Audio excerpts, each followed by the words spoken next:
لمحوں کی بساط۔ احمد حسن تاریخ مقرر کر چکے تھے۔ شارب کے لندن سے آنے کے 4 روز بعد ان کی شادی تھی۔ پہلی بار غزل کے لیے شارب کا انتظار جان لیوا ہو رہا تھا۔ اسی انتظار کی کیفیت میں رہتے ہوئے وہ رفتہ رفتہ اپنی ضروری چیزیں سمیٹ کر پیک کر رہی تھی، جن میں اس کی یادوں کی عکاسی وہ پینٹنگز بھی تھی جنہیں وہ اپنے ساتھ ہمیشہ رکھنا چاہتی۔ سومیا بھی ہر روز اس کے پاس ضرور چکر لگاتی تھی۔ تمہارے رومیو نے کب تک آنا ہے؟ فون آیا کہ نہیں؟ سومی اس طرح مت بولا کرو، اور تمہیں کیا بے چینی رہتی ہے؟ میں نے خود منع کیا ہے شارب کو کہ زیادہ فون نہ کریں۔ بھئی رومیو کو رومیو نہ کہوں تو کیا کہوں؟ یاد نہیں 8 گلی میں موصوف کس طرح پیچھے پیچھے چلی آ رہے تھے۔ ویسے بھئی تم یہ سب کیوں سمیٹ رہی ہو؟ کیا سب صفائیاں کر کے جاؤ گی؟ اماں سکینہ خالی گھر میں رہیں گی؟ سومی نے اسے دوبارہ اسٹول پر چڑھنے کے ترتے دیکھ کر حیرانگی سے پوچھا۔ بتایا تو تھا کہ اماں سکینہ واپس گاؤں جانا چاہتی ہیں، بس میری شادی تک یہاں رہیں گی۔ غزل نے افسردگی سے پوچھا۔ بتایا تو یہ گھر بیچ دو گی؟ سومیا نے اسے تصویر لی۔ ابھی تو نہیں، شارب کے مشورے سے ہی کچھ کروں گی۔ تمہارے تایا کو خبر تو ہو گئی ہوگی تمہاری شادی ہو رہی؟ کیا کوئی آیا نہیں ادھر سے؟ کون آئے گا سومی؟ انہیں مجھ سے اب کیا غرض ہے؟ ویسے بھی رشتوں میں پڑی دراریں آسانی سے کب بھرتی ہیں؟ بھرنے کی کوشش کی بھی جائے تو بدنمائی سے تو سامنے ہی رہتی ہے۔ غزل مزید ملول ہو گئی۔ گزشتہ دنوں سے اسے پھر یہی غم ستانے لگا تھا کہ کیا تھا اگر اس کے اپنے محض دنیا داری نبھانے کی خاطر ہی اسے وابستہ تعلق رکھ لیتے تو اس وقت اسے اپنی خوشیوں کی دہلیز تنے تنہا تو نہ پار کرنی پڑتی، وہ بھی دوسری لڑکیوں کی طرح اپنوں کی باہوں اور دعاؤں کے حصار میں اپنے نئے سفر پر گامزن ہوتی تو دل میں اس قدر گمان و وسوسے تو نہ ہوتے۔ ڈونٹ وری یار، تمہیں اپنے رشتہ داروں کی اب ضرورت کیا ہے؟ شارب بھائی جیسے محبت کرنے والا انسان کے حوالے سے تمہیں جو چاہتے مل رہی ہیں وہی تمہارے لیے کافی ہے۔ ہاں سومی، شارب کے حوالے سے تو میں خود کو بہت خوش قسمت سمجھتی ہوں۔ شارب کی وجہ سے ہی تو مجھے جینے کا حوصلہ ہوا ہے، ورنہ اس کی بات ادھوری رہ گئی۔ دروازے کی گھنٹی بج اٹھی۔ اماں سکینہ ان کے کہنے پر بازار سے سموسے لینے گئی ہوئی تھی۔ انہی کی واپسی کی توقع تھی، اس لیے غزل نے سومی کو ہی دروازہ کھولنے کے لیے کہا اور خود بھی اسٹول سے چھلانگ لگا کر اترنے لگی۔ نہ جانے کیا ہوا تھا، اس کے پاؤں زمین پر صحیح نہیں پڑے تھے۔ وہ ایک دھماکے سے دھڑام سے گری، سر اس کے بیڈ سے ٹکرا کر پھٹ گیا، خون پیشانی سے بہنے لگا۔ اذیت و تکلیف کے احساس سے وہ بے ہوش ہو چکی تھی۔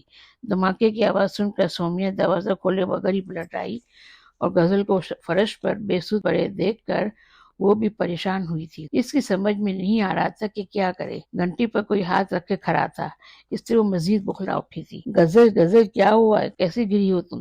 میرے خدا، میں کیا کروں؟ وہ کبھی دروازے کی طرف جانے کی کوشش کرتی، کبھی بے ہوش پڑی غزل کو ہوش دلانے کی۔ اماں سکینہ اب دروازہ بھی زور زور سے پیٹنے لگی تھی۔ سومیا نے گھبراتے ہوئے دروازہ کھول دیا۔ سامنے شارب احمد کے ساتھ اماں بھی کھڑی تھی۔ سومیا رونے والی تھی۔ شارب کو فوراً ہی غیر معمولی احساس ہوا۔ کیا ہوا؟ اتنی دیر سے دروازہ کیوں کھولا ہے؟ اماں نے اندر قدم رکھتے ہی پوچھا۔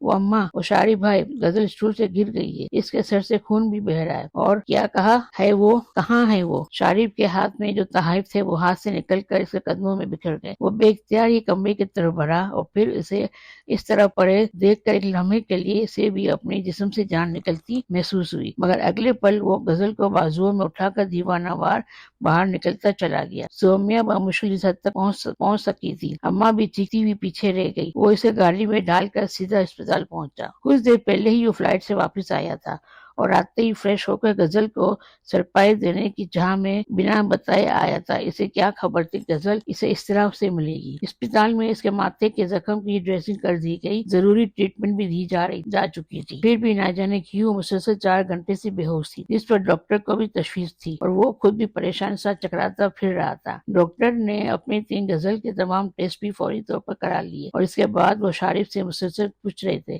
کیا ہوا، کیسے گری۔ سومیا نے ہی تمام صورتحال بتائی۔ وہ 5 گھنٹے بعد ہوش میں آئی تھی۔ بظاہر کوئی بڑی انجری نہیں تھی، پھر بھی ڈاکٹر اظہر غزل کے لیے نہ جانے کیوں متفکر سے لگ رہے تھے۔ وہ اس سے پوچھ بھی رہے تھے کیا ہوا تھا آپ کو، کتنی اونچائی سے گری تھی؟ اسٹول سے شاید 3-3.5 فٹ اونچا ہوگا، وہ بمشکل بتا پائی۔ اس کی رنگت میں زردی یکدم ہی محسوس ہونے لگی تھی۔ بکھرے بکھرے حلیے میں شارب کو بے حد کمزور اور بیمار لگ رہی تھی۔ وہ اسے دیکھ کر آزردہ ہو گیا۔ آپ نے جم کیا ہوگا، کیئر کرنی چاہیے بی بی۔ ڈاکٹر اظہر نے اس کی نبض دیکھتے ہوئے اسے مسکرا کر کہا میں نے جم تو نہیں کیا، شاید میرا پاؤں پھسل گیا تھا۔ مجھے لگا تھا کہ میری آنکھوں کے آگے اندھیرا چھا گیا ہے، میں بلائنڈ ہو گئی ہوں اور میری رگوں میں جیسے خون بھی منجمد ہو رہا ہے۔ تبھی مجھے لگا تھا کہ میرے پاؤں زمین پر نہیں پڑے اور اس سے ٹھیک طرح بولنا نہیں جا رہا تھا۔ ایسے پہلے کبھی محسوس ہوا ہے؟ ڈاکٹر نے توجہ سے پوچھا۔ نہیں، البتہ کبھی کبھی سر میں شدید درد اٹھتا ہے۔ غزل کو ابھی بھی سر میں درد محسوس ہو رہا تھا۔ شارب کو اسی تکلیف کا احساس تھا، تبھی وہ ڈاکٹر کو مخاطب کر بیٹھا۔ ڈاکٹر صاحب، غزل کے سر کے علاوہ تو کوئی انجری نہیں ہے؟ نہیں، بظاہر تو کوئی نہیں۔ آئی تھنک اندرونی چوٹ بھی کوئی نہیں۔ انشاءاللہ بہت جلد ان کا زخم ٹھیک ہو جائے گا۔ کتنے دن میں ٹھیک ہوگی؟ اسی ویک میں ہماری شادی بھی ہے، شارب نے بے چینی سے پوچھا۔ اوہ ہو، بھئی شادی تو آپ کو چند دن آگے کرنا ہوگی۔ ہاں، اگر آپ سر پر پٹی بندی دلہن افورڈ کر سکتے ہیں تو دوسری بات ہے، ڈاکٹر اظہر نے اپنی حیرت کے اظہار کے بعد لطیف انداز میں کہا۔ شارب اب کیا کہتا؟ غزل کو بھی اب شارب کی موجودگی کا احساس ہوا تھا۔ دل کی کلی فوراً ہی کھلی تھی۔ حیرت انگیز طور پر اس کے پھیکے چہرے پر گلابی پن چھلکا تھا۔ 2-3 دن تو نہیں، لازمی اسپتال میں رہنا ہوگا۔ یہاں ان کی ٹریٹمنٹ اچھی ہوگی اور جلد صحتیاب ہوں گی۔ ڈاکٹر اظہر اس کیس ہسٹری چارٹ پر کچھ لکھ کر اسے آرام کرنے کا کہہ کر کمرے سے چلے گئے۔ سومیا کے گھر والے بھی آ گئے تھے، اب اماں بھی ان کے ساتھ تھی۔ سومیا صبح آنے کا کہہ کر چلی گئی تھی، وہ خود شام سے ٹینس تھی۔ شارب نے اسے جا کر آرام کرنے کی تاکید کے ساتھ بھیجا تھا۔ غزل سے زیادہ بات چیت نہیں ہو رہی تھی، پھر اس کے سر میں درد بھی تھا، اس لیے اس کے آرام کی خاطر شارب بھی خواہش کے باوجود وہاں نہیں ٹھہرا۔ اماں سکینہ البتہ وہیں تھی۔ پھپھو اور پاپا کو جب غزل کے بارے میں معلوم ہوا تو وہ بھی بے چین ہو اٹھے، فوراً جانے کے لیے تیار تھے۔ شارب نے بمشکل انہیں صبح جانے کے لیے روکا تھا، وہ نہیں چاہتا تھا کہ پاپا اور پھپھو غزل کو اس طرح دیکھ کر خود بھی پریشان ہو جائیں۔ شارب سے رات گزارنا مشکل ہو رہی، صبح ہوتے ہی وہ اسپتال جانے کو تیار تھا۔ پھپھو نے بھی ساتھ جانا چاہا مگر انہیں بعد میں آرام سے آنے کا کہہ کر وہ اسپتال پہنچا۔ غزل جاگ رہی تھی، کل رات سے بہتر بھی نظر آ رہی تھی مگر اس کے چہرے کا نکھار قدرے مان سا تھا۔ شارب کو دیکھتے ہی البتہ اس کے چہرے اور آنکھوں کی چمک میں یکدم اضافہ ہو گیا تھا۔ کیسی ہو؟ درد تو نہیں اب؟ شارب نے بہت آہستگی سے اس کی پیشانی کو چھوا، وہ آنکھوں کے اشارے سے نہ کرنے لگی۔ میں ٹھیک ہوں، تم بیٹھو، اتنی صبح کیسے اٹھے؟ غزل اب رات کی نسبت سہولت سے بات کر رہی تھی۔ اماں سکینہ بھی کافی دیر تک جاگنے کے بعد دوسرے بستر پر سو رہی تھی۔ شارب اس کے پاس بھی بیٹھ گیا۔ میں رات بھر ٹھیک سے سویا کہاں ہوں؟ کیوں نہیں سوئی؟ تمہیں نہیں معلوم کیوں؟ میں تمہیں سرپرائز کرنے آیا تھا مگر تم نے ہی مجھے دلا کے رکھ دیا۔ ضرورت کیا تھی اچھل کود کرنے کی؟ چوٹ لگوا کے بیٹھ گئی اب؟ شارب نے اسے خفگی سے دیکھا۔ قسمت میں تھی یہ چوٹ، اس میں میرا کیا قصور ہے؟ اچھا اب منہ مت پھلاؤ، ذرا اچھے نہیں لگ رہے۔ تمہارا یہ ٹور کیسا رہا؟ آپ یہ آ رہی ہے نہیں؟ غزل نے موضوع بدل کر اس کا موڈ بدلنا چاہا۔ ظاہر ہے آئیں گی، کیوں نہیں؟ اکلوتے بھائی کی شادی ہو رہی ہے۔ پاپا اور پھپھو کیسے ہیں؟ ان کا بہت خیال ہے تمہیں۔ میرا حال نہیں پوچھو گے، میں کتنی مشکل سے وقت گزار رہا ہوں۔ میں کتنے پروگرام بنا کر آیا تھا مگر تم نے سارے پروگرام پر پانی پھیر دیا۔ میں نے پاپا اور پھپھو کا پوچھا ہے اور تم اپنی رام کہانی سنانے بیٹھ گئے ہو۔ بھائی اب جو ہو گیا ہے اس پہ میرا کیا اختیار تھا؟ غزل بھی سنجیدگی سے بولی۔ شارب نے اس کے چہرے سے اس کی خفگی پڑی، پھر زیر لب مسکرا دیا۔ نہیں تھا یار، کسی کا اختیار نہیں تھا۔ اوکے ریلیکس، پاپا اور پھپھو بھی آتے ہی ہوں گے، ہمیں لڑتے ہوئے دیکھیں گے تو کیا سوچیں گے؟ یہی کہ تم کتنے لڑاکا ہو، میری بیماری کا بھی تمہیں احساس نہیں۔ غزل نے اسی سنجیدگی سے چرایا۔ غزل یو آر رانگ، ایسا خیال کبھی دل میں مت لانا۔ جس دن مجھے تمہارے حوالے سے اپنی کسی کوتاہی کا احساس بھی ہو گیا تو ریئلی میں خود کو معاف نہیں کروں گا۔ میں تم سے ناراض ہوں نہ لڑ رہا ہوں، بس تمہاری تکلیف نے مجھے بے چین کر دیا تھا۔ شارب نے اس کا ہاتھ تھام کر جذب سے کہا، نو ٹیئرز۔ شارب نے اسے تنبیہ نظروں سے دیکھا اور ہولے سے مسکرائی۔ That's like a good girl۔ یار میں بھی کتنا اسٹوپڈ ہوں، خود تو ناشتہ کیا نہیں، تمہارے لیے بھی کچھ نہیں لایا۔ اوکے میں پھپھو کو فون کرتا ہوں، وہ آتے ہوئے ہمارے لیے ناشتہ لے کر آئیں گی۔ شارب بیڈ سے اٹھ کر اپنے موبائل پر گھر کے نمبر ملانے لگا۔ پھر پھپھو پاپا کاشی وغیرہ سبھی اسے دیکھنے کے لیے آئے۔ ڈاکٹر کے کہنے کے مطابق غزل کے ماتھے کا زخم ٹھیک ہونے میں تقریباً 1 ہفتہ لگ سکتا تھا، جبکہ ان کی شادی کی تاریخ 4 دن بعد کی تھی۔ احمد حسن کو مجبوراً ان کی شادی کے دن بڑھانے پڑے۔ مدیحہ فریہ اپی بھی بال بچوں سمیت آ چکی تھی۔ یہ صورتحال دیکھ کر ان کا جوش بھی مان پڑ گیا، البتہ غزل سے مل کر انہیں بھائی کی پسند اچھی لگی۔ شارب کب گھر جاؤ گی؟ میں غزل تیسرے دن ہی بتا گئی۔ اس کے زخم میں زیادہ درد تو نہیں تھا، بس ڈاکٹر نے ہی مزید چند ٹیسٹ لینے کے لیے اسے روک رکھا تھا۔ ابھی وہ اپنی آئی سائٹ چیک کروا کر شارب کے ساتھ واپس اپنے روم میں آئی تھی۔ میں نے تمہارے سامنے ڈاکٹر ظہیر سے کہا تھا کہ ہمیں آج فارغ کر دے، مگر وہ ایک دو روز کا مزید کہہ رہے ہیں۔ شارب نے کرسی پر بیٹھتے ہوئے آج کا اخبار اٹھا لیا۔ میں اب ٹھیک ہوں، درد بھی نہیں ہے۔ اب تو تم کہو ہم آج جائیں گے۔ اسپتال والوں کو تو پیسے ہی اپنے چارجز بڑھانے کے لیے بہانے چاہیے ہوتے ہیں۔ یہ ٹیسٹ ویسٹ معمولی سی چوٹ لگی تھی مجھے، اور یہ لوگ نہ جانے کس وائرس کو مجھ میں تلاش کر رہے ہیں۔ غزل نے اسے اخبار جھپٹ کر اپنی بات سنائی تو شارب اس افتخار دیکھ کر مسکرانے لگا۔ یار ان لوگوں کو اپنی تسلی کرنے دو، انشاءاللہ کل تک گھر چلیں گے۔ ڈونٹ وری، پاپا نے ڈیٹ بڑھا دی ہے، مجھے معلوم ہے بڑھا دی ہے ڈیٹ۔ یہ غصہ اسی لیے تو نہیں آ رہا کہ ہماری شادی کل کی تاریخ میں ہونے کے بجائے نیکسٹ ویکینڈ۔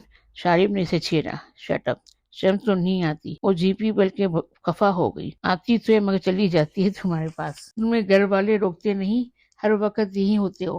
جی نہیں، میرے گھر والے بہت اچھے ہیں، انہیں معلوم ہے کہ مریضہ کی تیمارداری کر کے کتنا ثواب کما رہا ہوں، جن کے وہ بھی حصے دار ہیں۔ خدا کے لیے اب آپ گھر پر بیٹھو، بہت ثواب کما لیا۔ مجھے تو سوچ کر شرمندگی ہوتی ہے، آپ ہی وغیرہ کیا سوچتی ہوں گی کہ چند دن بھی صبر نہیں کر ہوتا؟ کتنی دفعہ بتاؤں، ہماری فیملی میں کوئی بھی نیرو مائنڈڈ نہیں ہے۔ رہی میری صبر کی بات تو صاف بات ہے، میں تمہیں دیکھے بغیر نہیں رہ سکتا۔ موقع ملے گا تو نکاح سے پہلے بھی تمہیں دیکھنے پہنچ جاؤں گا۔ شارب نے جج کہا۔ مجھے گھر جانے دو، وہاں شادی تک اب تمہاری انٹری بند ہوگی، یہ تو وقت بتائے گا۔ غزل کے جواب دینے سے پہلے ہی نرس نے ڈاکٹر اظہر کا پیغام دیا۔ ڈاکٹر نے شارب کو بلایا تھا۔ ابھی تو تم آرام کرو، پھر آ کے تم سے پوچھتا ہوں کہ میری انٹری کیوں بند ہو رہی ہے، تو پھر ڈاکٹر سے کہنا کہ مجھے آج ہی ڈسچارج کر دے۔ میرا یہاں دل نہیں لگ رہا، میرا کچھ پینٹنگ کرنے کو دل چاہ رہا ہے۔ اس کلیئر برش یہیں لا دو، پینٹ کرنا چاہ رہی ہوں۔ شارب نے دلچسپی سے اس کے چہرے پر نگاہ ڈالی۔ بینڈیج ہوئے سر کے باوجود اس کی دلکشی ویسی ہی تھی۔ نہیں، یہاں نہیں لانا، یہاں کچھ اچھا نہیں بن سکتا، غزل نے بستر پر امتراز ہوتے ہوئے کہا تو شارب نے سر ہلایا۔ شارب میں تمہیں بہت تنگ کر رہی ہوں نا؟ غزل نے شارب احمد کی محبت کو شدت سے محسوس کرتے ہوئے عجیب سے احساس میں گھر کر کہا۔ اسے لگا تھا کہ شارب اسے حد سے زیادہ بہت زیادہ چاہت دے رہا ہے، اور وہ خود کو ابھی تک اس قابل نہیں سمجھ رہی تھی۔ شارب کا اس کی خاطر رات دن کی تفریق بلا کر یہاں موجود رہنا، بھاگ دوڑ کرنا، اس کا خیال رکھنا، سب بھی اسے اپنے مطلب سے زیادہ لگ رہا تھا۔ وہ شکر گزاری کے ساتھ ساتھ احسان مند بھی ہو رہی تھی۔ فکر نہ کرو، چند دن بعد میں تمہیں تنگ کرنے والا ہوں، پھر تم پناہ مانگتی پھرو گی، تم بھی بس۔ وہ اس کی بات کا مفہوم سمجھ کر جھینک کر مسکرائی۔ تمہیں اگر کچھ چاہیے تو مجھے بتا دو، میں تھوڑی دیر کے لیے گھر جا رہا ہوں۔ شارب نے اس کی مسکراہٹ کو دل و نگاہ میں بساتے ہوئے محبت سے استفسار کیا، جو جواباً وفی میں گردن ہلانے لگی۔ شارب اسے خدا حافظ کہہ کر ڈاکٹر اظہر کے کمرے میں آ گیا۔ جی ڈاکٹر صاحب، آپ نے مجھے بلایا؟ بس آئیے بیٹھیے۔ شارب ڈاکٹر کی میز کے سامنے پڑی کرسی پر بیٹھ کر ڈاکٹر کے بولنے کا انتظار کرنے لگا۔ ڈاکٹر اظہر اپنے سامنے کچھ کاغذات پھیلائے گہری سنجیدگی میں مستغرق ہو گئے تھے۔ جی ڈاکٹر صاحب، آپ نے مجھے بلایا تھا، غزل کب تک ڈسچارج ہوگی؟ آج اس کے سر کا بینڈیج کھل جائے گا، کل آپ بے شک انہیں لے جائیں۔ ایکچولی میں نے آپ کو غزل کی رپورٹس کے رزلٹ کے بارے میں بتانے کے لیے بلایا ہے۔ ڈاکٹر اظہر کے انداز سے شارب کو ایک دم کسی انہونی کا احساس ہوا۔ وہ سراپا سوال بن کر ڈاکٹر اظہر کی طرف متوجہ ہوئے۔ اس کی بلڈ رپورٹ تھی۔ شارب سے بولنا دشوار ہو گیا۔ کیپٹن شارب، آپ اپنی منگیتر سے کتنی محبت کرتے ہیں؟ شارب ڈاکٹر کے سوال پر بہت حیرت سے دیکھنے لگے۔ یہ کیسا سوال ہے؟ محبت کسی پیمانے سے نہیں ناپی جا سکتی، اور میری محبت تو کوئی حد ہے نہ شمار۔ تم بس اتنا جانتا ہوں کہ میں غزل کے بغیر زندہ نہیں رہ سکتا۔ اس کی حیرتوں میں بھی اس کی محبت کی شدت عیاں تھی، جو کہ سچی اور کھری تھی۔ اگر آپ کو معلوم ہو جائے کہ آپ کی محبت نہیں مل سکتی تو؟ شارب کو ڈاکٹر اظہر کا پہلیاں بجھوانا عجیب لگ رہا تھا۔ ڈاکٹر صاحب، آپ جانتے تو ہیں ہماری شادی ہونے والی ہے، ایسا کیسے ممکن ہے؟ سبھی خوش ہیں ہماری خوشی پر۔ شارب عجیب سی الجھن محسوس کر رہا تھا۔ ذہن سے غزل کی رپورٹ اکثر نکل گئی تھی۔ اب فرض کریں آپ دونوں کا ملاپ نصیب میں نہ ہوا تو، قدرت اس میل پر خوش نہ ہو تو؟ ڈاکٹر اظہر، آپ کیسی باتیں کر رہے ہیں؟ شارب جھنجھلا کر بولا۔ آپ مجھے صاف صاف بتائیں کیا بات ہے؟ غزل کی رپورٹس کا رزلٹ کیا ہے؟ ڈاکٹر اظہر اس کے متوحش انداز میں مزید کشمکش میں پڑ گئے۔ اچھے لڑکے میں سے تم